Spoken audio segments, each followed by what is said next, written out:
What if I told you that right now, tonight, there are families sleeping in total comfort, warm, completely at peace, while outside the temperature has dropped to 50 degrees below zero, no furnace humming in the basement, no heating bill waiting in the mailbox, no utility company taking a single dollar from their pockets?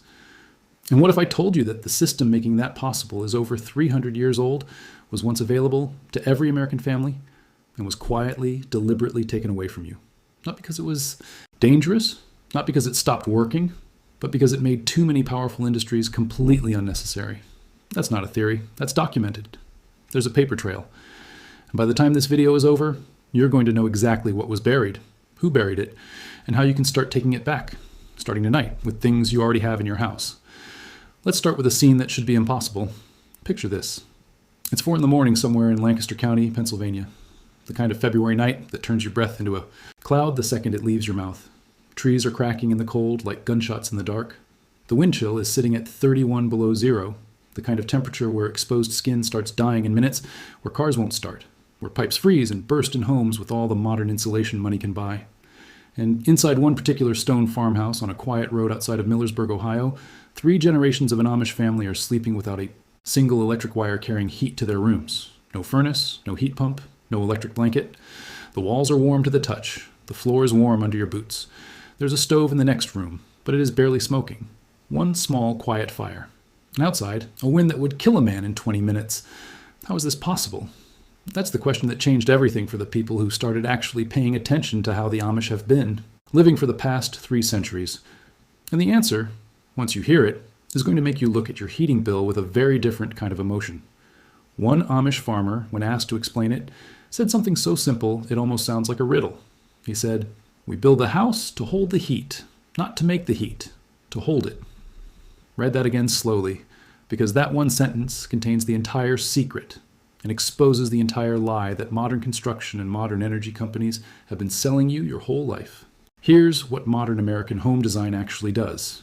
It builds a leaky box, thin walls, inadequate thermal mass, fiberglass insulation that starts losing its effectiveness the moment it gets slightly damp, and then compensates for all that heat loss by burning natural gas or running electric systems 24 hours a day to replace what's constantly escaping. It's like trying to fill a bathtub with the drain wide open. You just keep running water, water keeps disappearing, and someone keeps charging you for every gallon. The Amish plug the drain first, then they only need a trickle. The centerpiece of the system is something called a masonry heater, and it is one of the most brilliantly engineered heating technologies ever created by human beings, which is exactly why you've almost certainly never seen one in any American home you've ever walked into in your entire life. A masonry heater is not a fireplace. It is not a wood stove. It is a massive structure built from brick, stone, or soapstone that can weigh between 4,000 and 5,000 pounds. You burn one short, intense fire in it, maybe 90 minutes of actual combustion, and then the fire goes out. But the heat doesn't go anywhere. It transfers into that enormous mass of stone and brick, and over the following 12 to 24 hours, the structure slowly radiates that stored warmth back into the home at a steady, even gentle temperature. One armful of wood, one entire winter day of warmth, even at 50 below zero. Auburn University actually tested these heaters and documented efficiency rates between 80 and 90%. Compare that to a modern EPA, a certified wood stove, which runs at 60 to 70% on a good day. And compare both of those to a standard open fireplace, which, and this is the part that should genuinely shock you, actually runs at about 10% efficiency and actively pulls heated air out of your house and sends it straight up the chimney. Your decorative fireplace isn't warming your home, it's venting it. The masonry heater operates in a completely different universe from anything most Americans have ever experienced. And the reason you've never seen one is not because they're impractical. It's not because they're dangerous. It's because of what happened in Washington starting in the 1980s. Here's where things start getting uncomfortable. Beginning in the 1980s and accelerating through the 1990s, a coordinated effort involving the American Gas Association, federal energy regulators, and the insurance industry slowly made it functionally impossible to install a traditional masonry heater in most new American construction. The Energy Policy Act of 1992 laid much of the groundwork, and what followed was a decade of regulatory updates, zoning standards, and insurance policy changes that created an almost impenetrable wall between ordinary American homeowners and a technology that had worked perfectly for 3 centuries. Want to install a masonry heater today? In most jurisdictions, you're looking at engineering reports, structural modification assessments, special permits, and a bill that can run between $15,000 and $25,000 before you've purchased a single brick. Insurance companies began refusing to write policies on homes containing them. Mortgage lenders started categorizing them as non-conforming improvements that actually reduced appraised home value. The gas industry lobbied so successfully that an entire generation of American homeowners now genuinely believes there is simply no other way to heat a house, that the furnace in the basement is as natural and necessary as the walls themselves. The Amish were exempted from most of this because of religious accommodation protections, and because their properties sit on private agricultural land outside most municipal jurisdictions. They kept building masonry heaters. The rest of America was quietly priced out of the option and then told to forget it ever existed. But the masonry heater is only the first layer of the system, and the other layers are where things get even more interesting. Here's what happens when you look at a traditional Amish farmhouse closely. The exterior walls are between 16 and 24 inches thick. Older homes built of fieldstone, newer ones built of double-thick brick. Modern American homes have exterior walls roughly 6 inches thick, filled with fiberglass insulation that can lose up to 40% of its insulating value when it gets damp from condensation, which it does constantly because of the temperature differential between inside and outside. An Amish wall functions as what engineers would call a thermal battery. During daylight hours, sunlight strikes the south-facing stone and slowly heats it.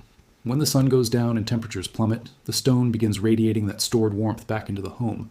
The same principle as the masonry heater applied to the entire exterior structure. South-facing windows are positioned deliberately so that in winter, when the sun sits low on the horizon, light pours deep into the rooms and strikes interior stone and brick surfaces that absorb and hold the warmth.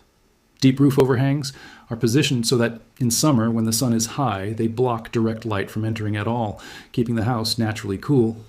This is called passive solar design. Architects and engineers talk about it like it's a modern innovation. The Amish have been doing it for 300 years.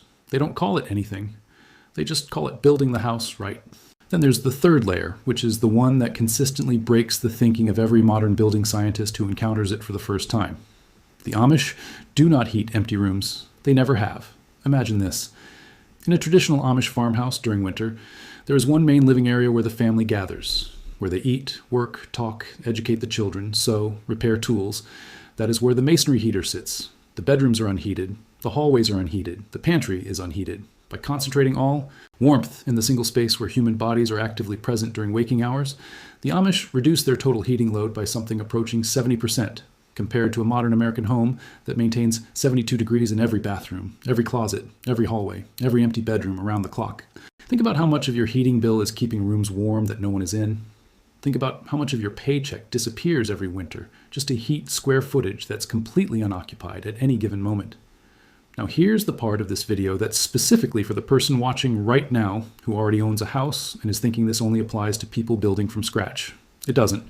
The Amish didn't build this system all at once either. It evolved in layers over generations. You can add the same layers to the house you already own, one at a time, without a permit, without a contractor, and in some cases without spending a single dollar. The first layer is what the Amish call zoning the house, and you can start it this weekend for free. You identify the one room where your family actually spends winter evenings together. You hang heavy quilted blankets or thick wool curtains across every doorway leading out of that room. You close the heating vents in every room that's not actively occupied. At night, you sleep with bedroom doors closed and the thermostat turned down to 55 degrees. That's it. That one change, which costs nothing, reduces the average American heating bill by between 30 and 40% in the first month. Not over a year. The first month. People who have actually done this have watched their January bill drop by over $100 from hanging a few blankets and closing a few vents. The second layer is thermal mass. You can't pour 24-inch stone walls into a house you already own, but you can introduce thermal mass in targeted, concentrated ways using something the Amish have been doing since at least the early 1800s. Here's the trick that almost nobody outside Amish communities has heard of, and it's so simple you're going to laugh. You take 6 to 8 common red clay bricks, the kind you can buy at any hardware store, for less than $1 each. You set them on top of or directly beside your existing wood stove or near your gas furnace's warm air register for 2 to 3 hours in the evening. Then you wrap each brick in a thick wool cloth and place it at the foot of every bed in the house about 30 minutes before anyone goes to sleep. Those bricks will radiate gentle, steady heat for 6 to 8 hours. This technique was keeping Amish children alive in unheated bedrooms in 1820. Total cost? Roughly $4 if you don't already have bricks lying around. And in a power outage, the kind that leaves families in modern homes freezing and helpless, those heated bricks become the difference between a bad night and a genuinely dangerous situation. The third layer is the Amish winter quilt, and it's worth understanding why it works differently from the synthetic comforters most American families use. Amish winter quilts are constructed with multiple layers of carded wool batting between tightly woven cotton. Wool, unlike synthetic fill, retains its insulating properties, even when it becomes damp from the natural moisture your body releases while sleeping. A properly constructed Amish winter quilt will keep a sleeping adult comfortable in a bedroom that's dropped to 40 degrees Fahrenheit. That's not a marketing claim, that's physics. And it means the bedroom doesn't need to be heated at all, which removes another 15 to 20% from your annual heating cost. Now here's where the story takes a turn that's genuinely hard to swallow once you see the numbers clearly. The average American household spends between $1,400 and $2,200 a year on heating, depending on region and fuel type. Over the course of a standard 30-year mortgage, that's somewhere between $42,000 and $66,000 sent to utility companies just to maintain indoor temperature during winter months. $42,000, $66,000, just to stay warm in a house you already own. An Amish family in the same county, in the same climate, facing the same brutal winters, spends roughly $200 a year. Most of that is the cost of cutting and hauling firewood. Firewood that often comes from their own woodlot for nothing. Over 30 years, they've spent $6,000. Their neighbor in the modern development has spent $50,000. The difference, $44,000, is what one Amish father described as the money he'd set aside to buy each of his sons a small starter farm. Same country, same weather, same 30 years, different system. One family sent their money to a utility company for the privilege of being warm. The other family gave their children land. Now let's talk about a specific document, because this is the piece that puts the historical foundation under everything we've been discussing. And it's a piece of history that almost nobody outside of Mennonite academic circles has ever encountered. In 1742, a Mennonite settler named Hans Herr, who had arrived in Pennsylvania from the German Palatinate in 1710, recorded a detailed written description of the heating system in his stone farmhouse, in what is now Lancaster County. The document exists. It's preserved in the Lancaster Mennonite Historical Society archives. The original Hans Herr house, built in 1719, is the oldest surviving dwelling in Lancaster County. You can go there. You can put your hand on the chimney. It's sitting there unchanged 300 years later. In his notes, Herr describes a 5-sided cast iron stoveplate, called a jam stove or a 5-plate stove, that was loaded with wood from an adjoining room and radiated heat through a stone wall into the main living space. This was the direct ancestor of the modern masonry heater, and it was already standard in Amish and Mennonite homes in Pennsylvania, more than 30 years before the Declaration of Independence was signed, but the Herr design contained one specific feature that nobody talks about. And this is what Secret Vault spent months tracking down through county archives and old academic texts, because it's the piece that explains why these systems worked at temperatures where everything modern fails. The feature is called the smoke shelf. Here's what happens inside a standard fireplace or modern wood stove. Hot smoke and combustion gases rise from the fire and travel straight up the flue in a matter of seconds, carrying the vast majority of their heat energy directly out of the house and into the atmosphere. You're burning wood. You're generating enormous amounts of heat. And roughly 80% of that heat is going up the chimney before it can do anything for you. An open fireplace isn't a heating system. It's a heat disposal system with decorative flames. The smoke shelf changes everything. It's a horizontal ledge of stone or brick built into the chimney directly above the firebox, positioned precisely so that hot smoke and combustion gases rising from the fire are forced to slow down, swirl, and circulate against a dense mass of stone before they can exit the chimney. The gases are physically trapped inside the masonry for several minutes. During those minutes, almost all of their thermal energy transfers into the stone. By the time the cooled gases finally escape, they've given up the overwhelming majority of their heat to the structure itself, and that structure then radiates warmth back into the home slowly and steadily for the next 18 to 20 hours. This single architectural feature, one horizontal ledge of brick, is the difference between a fireplace that warms your hands while your back freezes and a heating system that keeps a family completely comfortable through a Pennsylvania winter at 50 degrees below zero. It is not complicated. It is not experimental. It is not theoretical. It was being used in Lancaster County farmhouses in 1719, and it worked then exactly as it would work now. And here's the part that should make you genuinely angry. You can install a smoke shelf into an existing fireplace in a house you already own in one weekend, using fire brick and refractory mortar available at any masonry supply yard for less than $200. No contractor required, no permit required in most jurisdictions. The shelf must be made of fire brick, mortared with refractory cement, rated for at least 2,500 degrees Fahrenheit, and positioned approximately 12 to 15 inches above the top of your firebox opening, extending across the full depth of the chimney throat. That's the entire specification. That's the 300-year-old secret. The reason no heating contractor has ever mentioned this to you is straightforward. There is no profit in selling someone a $200 pile of fire brick that eliminates a $5,000 annual heating dependency. The instruction is in the public domain. Hans Herr wrote it down in 1742. An academic volume translated it into English in 1969 and published it in a run so small that copies sat on county library shelves for decades without being opened. But the suppression of this knowledge didn't end with the smoke shelf. Consider what a 1979 Department of Energy study found. A study with a contract number, a title, 217 pages of documented findings, and conclusions that were filed, archived, and never once used to inform a single building code revision, a single tax credit, or a single federal weatherization program. The study examined 41 surviving structures built between 1740 and 1860 across Pennsylvania, Ohio, and Indiana. Its conclusion was stark. The average pre-industrial farmhouse, properly maintained and operated as designed, required between 60 and 75% less energy to maintain habitable winter temperatures than a comparably sized house built in 1975. 60 to 75% less energy. Not a little better. Not marginally more efficient. Less than a quarter of the energy cost, from buildings constructed by hand with broad axes and animal-drawn carts, by farmers who had never heard of an engineering degree. The knowledge existed. It was measured, it was confirmed by federal researchers, and it was set aside because acting on it would have cost the heating industry, the construction industry, and the utility industry billions of dollars in annual revenue. There's also the story of a material called sawdust lime, dry hardwood sawdust mixed with hydrated agricultural lime and packed into wall cavities, that the Amish used for almost 3 centuries before the EPA effectively banned it for residential construction in 1978. Penn State researchers measured its R value in 1971 and found it comparable to fiberglass insulation. It doesn't off-gas formaldehyde. It doesn't require petroleum to manufacture. It costs almost nothing if you live near a sawmill. Based on demolition surveys of 19th century Pennsylvania farmhouses, it lasts at least 140 years without degradation.